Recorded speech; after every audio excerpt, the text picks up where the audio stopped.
Good morning everyone. Myself Dr. Shweta Acharya, Associate Professor from Government College Kota. Today we will discuss about alcohols, which is in Unit 2 of Organic Chemistry in BSc Part 2. पिछले term पे alcohols में हमने monohydric alcohols के बारे में जाना, जिसमें हमने उनका इंट्रोडक्शन कि वो क्या होते हैं, नॉमेनक्लेचर, प्रिपरेशन एंड उनकी केमिकल एंड फिजिकल रिएक्शंस के साथ साथ प्राइमरी, सेकेंडरी और टर्शरी अल्कोहल्स को किस तरह से सेपरेट कर सकते हैं उसका डिस्कशन किया था। आज हम dihydric alcohol specially ethylene glycol के बारे में पढ़ेंगे। सबसे पहले हम ये जानते हैं कि डाइहाइड्रिक अल्कोहल्स होते क्या हैं। तो ऐसे कंपाउंड्स जिनमें कि दो हाइड्रोक्सिल ग्रुप्स होते हैं उन्हें डाइहाइड्रिक अल्कोहल्स या ग्लाइकोल और डायोल्स कहते हैं। हाइड्रोक्सिल ग्रुप्स की रिलेटिव पोजीशन के आधार पर इन्हें हम 1,2 और अल्फ़ा ग्लाइकोल, 1,3 पर है तो बीटा ग्लाइकोल और OH ग्रुप अगर 1 और 4 पोजीशन पे है तो गामा ग्लाइकोल कहते हैं। यदि दो hydroxyl group same carbon atom से अटैच हो जाते हैं तो ऐसे मॉलिक्यूल जो है वो अनस्टेबल होते हैं और इस कारण से ये एक वाटर मॉलिक्यूल को त्याग करके अधिक स्टेबल कार्बोनिल कंपाउंड्स का फॉर्मेशन करते हैं। जैसे कि एक एग्जाम्पल के रूप में हम लेते हैं methylene glycol, that is CH2OH OH। दोनों OH ग्रुप सेम कार्बन पे हैं जो कि वाटर मॉलिक्यूल का लॉस करके फॉर्म एल्डिहाइड बनाते हैं। अगर हम इनके नॉमेनक्लेचर की बात करें तो इनके नॉमेनक्लेचर के दो सिस्टम हैं। First is common system. इस कॉमन सिस्टम में क्या है, अल्फ़ा ग्लाइकोल की अगर हम बात करें तो अल्फ़ा ग्लाइकोल का नाम हम किस तरह से करते हैं, जिस भी एल्कीन से ये बनते हैं उनका नाम लिखने के बाद में ग्लाइकोल हम लगा लेते हैं। और जो बीटा एंड गामा ग्लाइकोल्स होता है उन्हें हम पॉलीमिथाइलिन ग्लाइकोल्स के रूप में लिखते हैं। कुछ एग्जाम्पल हम देखते हैं। CH2OH CH2OH यानी कि दोनों OH ग्रुप 1 और 2 पोजीशन पर है, that is it is alpha glycol. तो अल्फ़ा ग्लाइकोल का नॉमेनक्लेचर किस तरह से होगा, जिस एल्कीन से ये बने हैं। किससे बने हैं ये, इथाइलिन से बने हैं। तो इथाइलिन के हाइड्रोक्सिलेशन से ये बनते हैं तो इसका नाम हो जाएगा इथाइलिन ग्लाइकोल। इसी तरह से एक और एग्जांपल लें अल्फ़ा ग्लाइकोल्स का CH3CHOH CH2OH। दोनों OH ग्रुप 1 और 2 पोजीशन पर है, यानी कि एक अल्फ़ा ग्लाइकोल है और इसका जो एल्कीन था वो था किससे बना, ये प्रोपाइलिन के हाइड्रोक्सिलेशन से, तो इसका नाम हो जाएगा प्रोपाइलिन ग्लाइकोल। इसी तरह से एक और अल्फ़ा ग्लाइकोल हमने लिया है, इसमें 4 कार्बन है, यानी कि किससे बनता है, ब्यूटाइलिन से, so it is butylene glycol. अगर हम बात करें 1,3 ग्लाइकोल्स की तो 1,3 ग्लाइकोल्स के केस में यानी कि बीटा और गामा ग्लाइकोल के केस में क्या हो जाएगा, यहाँ पर हम लगाएंगे पॉलीमिथाइलिन। आगे हम क्या लगाएंगे, पॉलीमिथाइलिन, और यहाँ पर कितने मिथाइलिन है, 1, 2 and 3, so it is try methylene glycol. इसी तरह से यहाँ पर 1, 2, 3, 4 कार्बन है, it is tetra methylene glycol. तो इस तरह से इनका कॉमन नॉमेनक्लेचर जो है वो किया जाता है। अगर हम बात करें IUPAC सिस्टम, सेकेंड सिस्टम है इसका IUPAC सिस्टम। तो IUPAC सिस्टम में डाइहाइड्रिक अल्कोहल को हम क्या करते हैं, सफिक्स लगाते हैं डायोल।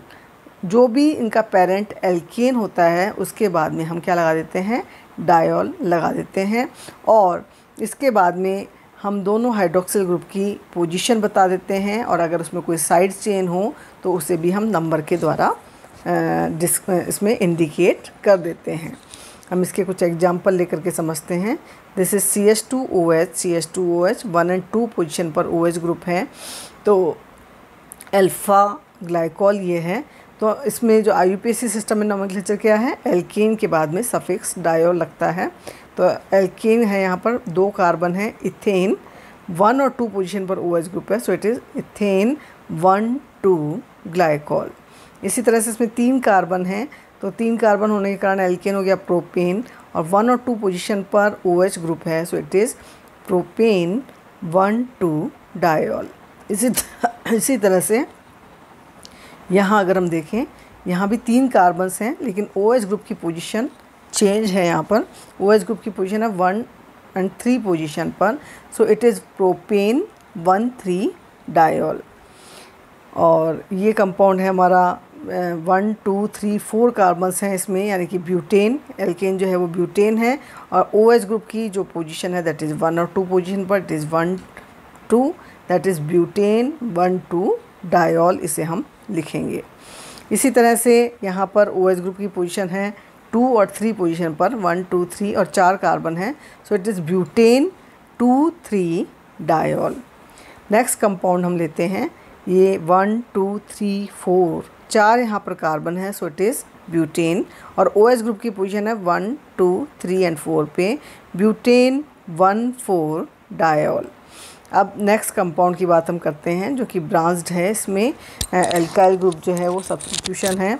तो यहाँ पर हम देखते हैं 1 2 3 4 4 कार्बन है, तो बेसिक जो एल्केन है वहाँ पर वो क्या है, 4 कार्बन वाला ब्यूटेन हो जाएगा। नंबरिंग हम करेंगे 1 2 3 4, 1 एंड 2 पर OH ग्रुप है, सॉरी 2 एंड 3 पर OH ग्रुप है। इसी तरह से 2 एंड 3 पर CH3 ग्रुप भी है, तो उनकी पोजीशन बताएंगे हम 2 3 डाईमिथाइल ब्यूटेन 2 3 डायोल। इसे हम क्या कहते हैं, पिनेकॉल कहते हैं। इम्पॉर्टेंट कंपाउंड है, इसका स्ट्रक्चर आप ध्यान कर लीजिए, कई बार 1 नंबर के क्वेश्चन में इसका स्ट्रक्चर भी पूछा जाता है। नाउ अब हम देखते हैं कि इन्हें हम किस तरह से बना सकते हैं डाइहाइड्रिक एल्कोहल्स को। सबसे पहला जो मेथड है इनके सिंथेसिस का, दैट इज़ फ्रॉम एल्कीन। ये एल्कीन के हाइड्रोक्सिलेशन के द्वारा बनाए जा सकते हैं। तो एल्कीन जो है उसका ट्रीटमेंट हम करते हैं किससे, एल्किलाइन पोटेशियम परमैंगनेट के साथ में, या फिर ऑस्मियम टेट्राऑक्साइड के साथ में। तो क्या हो जाता है, हाइड्रोक्सिलेशन हो जाता है, and we will synthesize this glycol from this method। Alkene reaction हम देख सकते हैं, एल्कीन की पोटेशियम परमैंगनेट से रिएक्शन in the presence of alkaline medium, and या फिर ऑस्मियम टेट्राऑक्साइड से हम इसकी रिएक्शन कराते हैं, we will get 1,2 डायोल। ये जो रिएक्शन है, इसका जो एडिशन है दैट इज़ स्टीरियो स्पेसिफिक है। स्टीरियो स्पेसिफिक मतलब इनकी ज्योमेट्री जो है वो निश्चित रहेगी प्रोडक्ट की।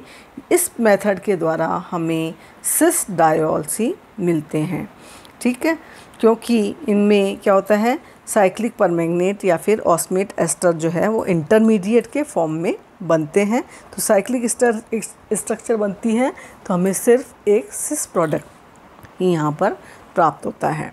इसको हम देखें रिएक्शन किस तरह से होती है, जैसे कि एल्कीन हमने लिया है इथाइलिन, और ऑस्मियम टेट्राऑक्साइड से जब इसकी रिएक्शन कराई है हमने एक्वस टर्शी ब्यूटाइल अल्कोहल की प्रेजेंस में, then we will get a cyclic structure. ये साइक्लिक स्ट्रक्चर जो बनती है, इसका जब हम हाइड्रोलिसिस कराते हैं तो हमें क्या मिलता है, सिस डायोल मिलता है, और ऑस्मिक एसिड बाहर निकल जाता है।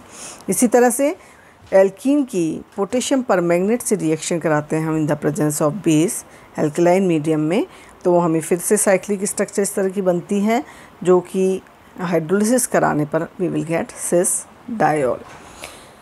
अगर हम ट्रांस डायोल बनाना चाहें, करस्पॉन्डिंग ट्रांस डायोल्स अगर हम बनाना चाहते हैं, तो हम क्या करते हैं, एल्कीन का रिएक्शन कराते हैं हम हाइड्रोजन परऑक्साइड से इन the presence of aqueous formic acid HCOOH की प्रेजेंस में हम क्या कराते हैं, रिएक्शंस की हाइड्रोजन परऑक्साइड से रिएक्शन कराते हैं, then we will get trans product. तो अलग अलग रिएजेंट्स को हम चेंज करके कि हमने कौन सा रिएजेंट लिया है, सिस या ट्रांस प्रोडक्ट हमें मिल सकता है। नेक्स्ट जो इसका सिंथेसिस का मेथड है फ्रॉम इथाइलिन क्लोरोहाइड्रीन्स। इथाइलिन क्लोरोहाइड्रीन्स से भी हम ग्लाइकोल्स का सिंथेसिस कर सकते हैं।